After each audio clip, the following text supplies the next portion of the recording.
is that, not against this type of sizing, but I would say against maybe a late position open and then a big blind defend, we could find some check raises here, preferably having one spade out there. So if it was like ace 10 8 and there was one spade out there, we could sometimes check raise this flop and we can...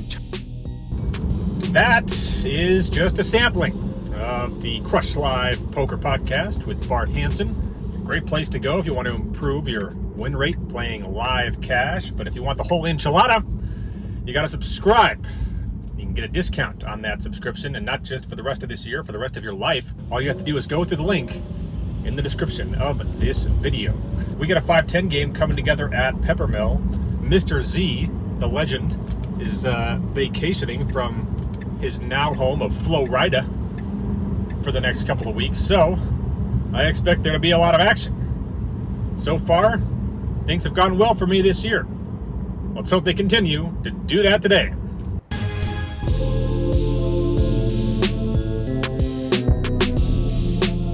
So we fire up a 5-10 on table 1 at 10 a.m. at Peppermill, Reno. A place where if you tank too much, guys will blast you in the form of a t-shirt. And a place where you will occasionally see dogs come through. I'd start tracking the session on the Left Pocket app, buying in for just 1,000, planning to add on if need be. I open 35 under the gun with ace king of hearts and get 2 callers. Mr. Z is in the cutoff and he 3-bets to 150, and it folds back around to me with my $1,000 stack, and I 4-bet jam it all in. I feel like we just did this on a recent vlog with ace king suited. Anyway, it folds back around to the cutoff and he says, "Damn it, I hate this hand." And he shows the offsuit version of ace king and mucks it. So we managed to get one through early on. I pick up pocket 10s in middle position, make it 35. 3 guys end up calling me. So with 145 in the pot, the flop is 8-6-3 rainbow. And with my overpair, I bet 75. Low jack calls, and the hijack calls, with one other player going out. So with 370 in, the turn is the 9 of spades. So I still have an overpair here, and what I hope is the best hand a lot of the time. I bet 150. Low jack folds, and the hijack thinks about it for about 15 seconds and announces a raise to $425. One of those spots where I could certainly be getting bluffed, given that this is now a heads-up pot, but might cost me most, if not all, of my stack to find that out.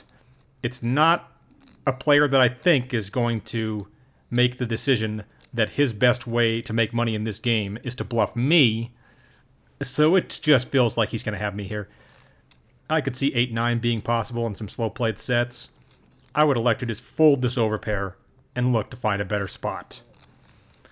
So while I'd sit there thinking how I may have lost to 8-9 suited in that last hand, I would then lose $250 to 8-9 offsuit in the next one, when Mr. Z would turn a straight after I flopped 2 pair.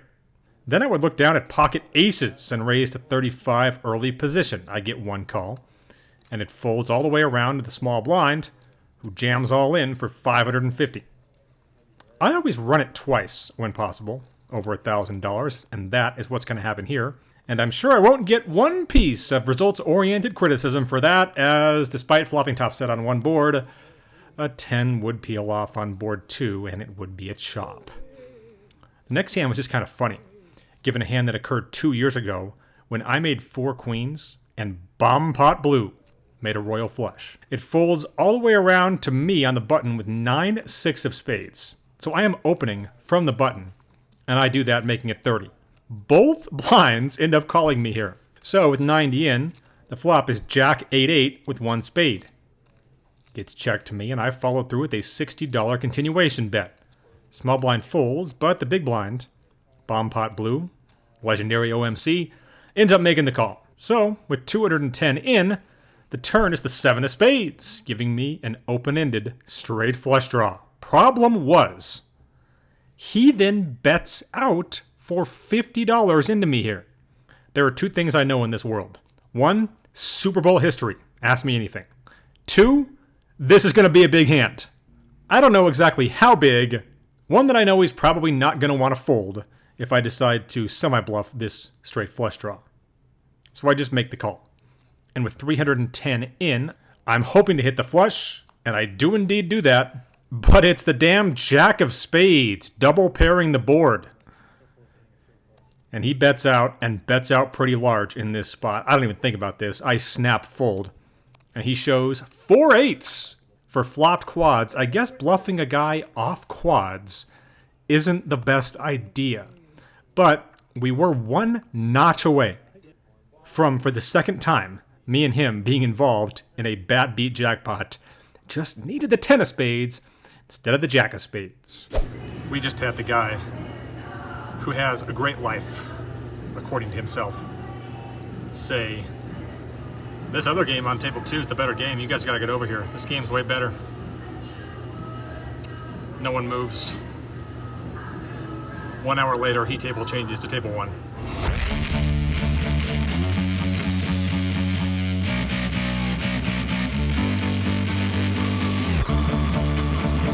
I would switch seats and then add on a hockey puck.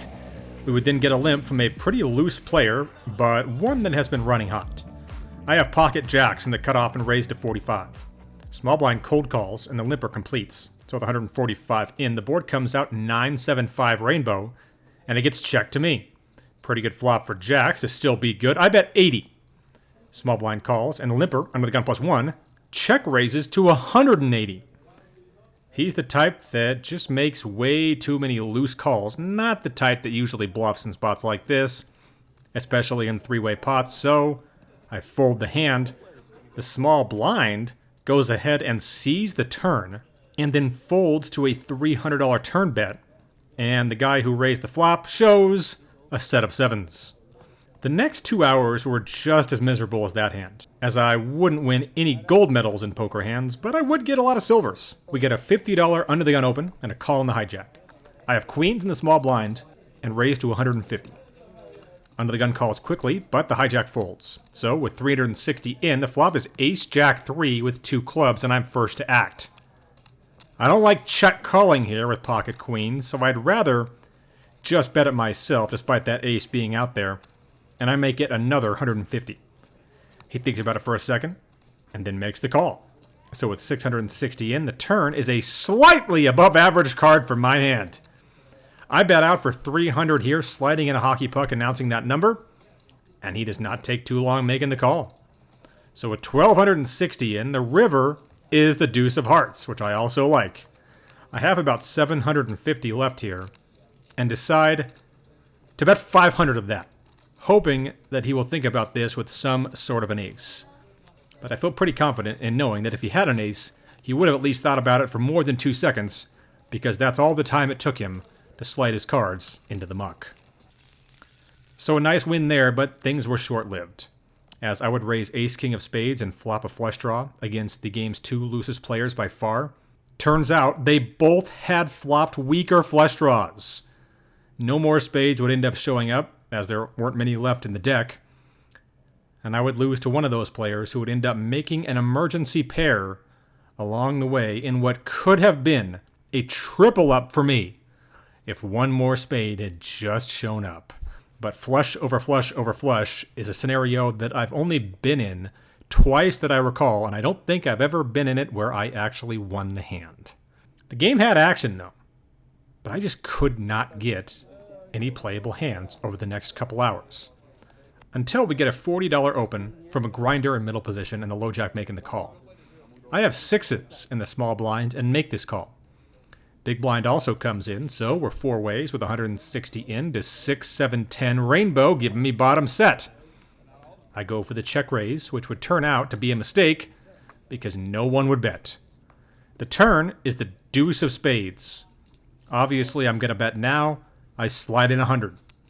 Folds to the low jack, and he's my only caller in this spot.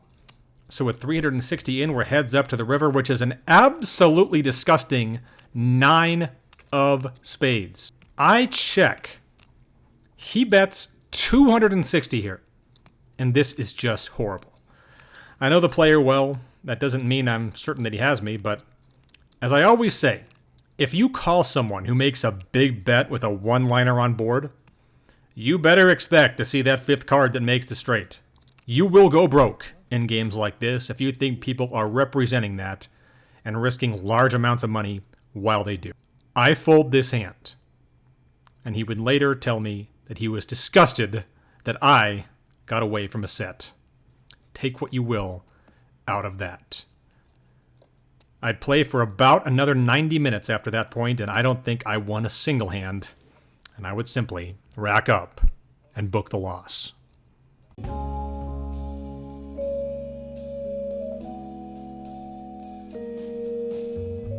All right, taping this part on Sunday morning. Occasionally we get comments into this vlog that just make me absolutely laugh. I wish that the infamous Kraken Jacks comment had actually been made on the vlog. That was actually made at the Oaks a couple of years back when me and Marco from Trupoya were there. Man, you play so bad. You out here Kraken Jacks with like King Queen or some shit. Yeah, because that never happens. The latest comment that was made on this vlog, when Mag3481 says, "It's funny you say you respect this guy's play, then you make an insanely, he says it twice, disrespectful fold of top with backdoor hearts for a tiny raise. Laugh my ass off." Gotta tell you, that's a new one for me.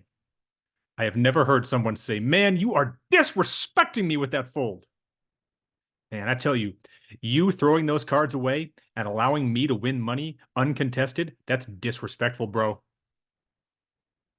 Disrespectful fold. I mean, I've heard of disrespectful comments. I've never heard of a disrespectful fold. Gotta say.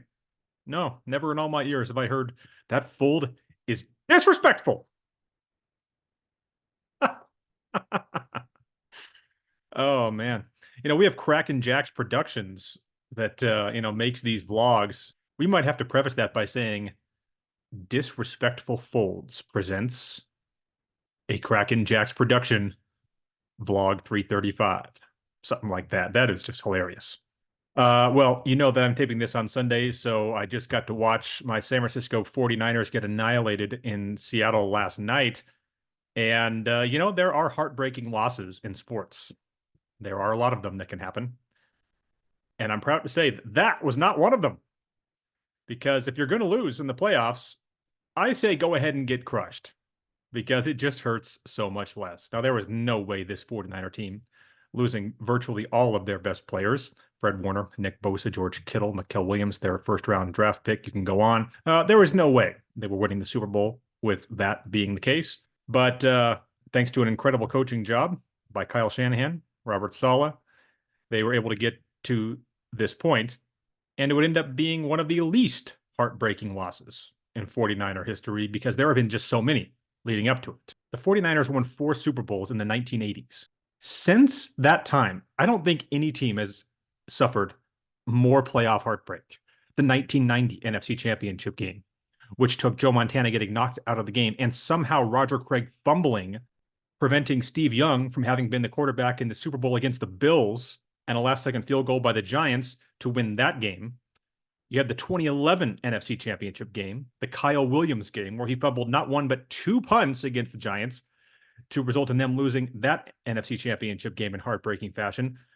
I still wonder if they had somehow won that game. Alex Smith goes to the Super Bowl, maybe wins, which would mean there's almost no chance they replace him with Colin Kaepernick the next year, which would mean that Alex Smith doesn't end up ultimately going to the Chiefs, which would mean the Chiefs do something different at quarterback. They don't draft Patrick Mahomes. Everything is different based on that Kyle Williams fumble.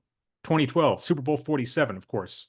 A game they absolutely should have won over the Baltimore Ravens. But somehow Colin Kaepernick does not carry the ball one time. Frank Gore does not carry the ball one time in 4 downs against the Ravens at the 5-yard line. Pass interference on Crabtree. Super Bowl loss. The next year, Seahawks, NFC Championship game. Absolutely should have won that game. Our best defensive player, Navarro Bowman. Brutal injury towards the very end of it. And then, somehow, that interception in the end zone, Kaepernick getting antsy. Should have taken more time there. And then, perhaps the most heartbreaking of all the 49er games, in my mind, was Super Bowl 54. If Jimmy Garoppolo hits Emmanuel Sanders instead of overthrowing him by 3 yards, they are not drafting his replacement. They are retiring his number if that one pass goes differently. Not to mention, I think 5 blown calls by the officials in that game, all of them going against the 49ers. I'm not saying it was fixed. I'm just saying they happened to screw up. And unluckily for the Niners, they all went against them. Obviously, Super Bowl 58 was pretty damn heartbreaking too. Anyway, all those games were killers. That game last night absolutely was not. I was rooting for the Bills. Those fans deserve it, I feel. Josh Allen, I mean, what's not to like about him, obviously. Can't believe that they continue to not be able to get it done in the playoffs.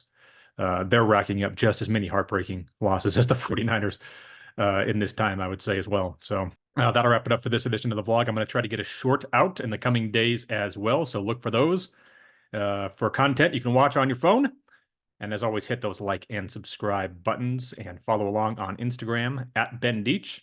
And if you're looking to play poker when you're on the go, consider the High Society Club on Poker Bros. All the information and the referral code you can find in the description below. We'll see you back here next time. I feel like I'm losing my mind. Is everybody in the world blind? Please, Lord, give me a sign, a sign. I feel like I'm losing my mind. Is everybody in the world blind? Please, Lord, give me a sign, a sign. I wanna be the greatest. Everybody on the fake shit. I look around and feel like everybody is the fakest. I make this every day and I'm impatient, hoping one day I blow up from the basement. Statement, the top is so vacant. I don't hear shit that I think is amazing. Waiting for my day when I'm playing sold out shows for 1,000 faces. Hey, give me that crown, get in my way and to be put down. It ain't your place all this.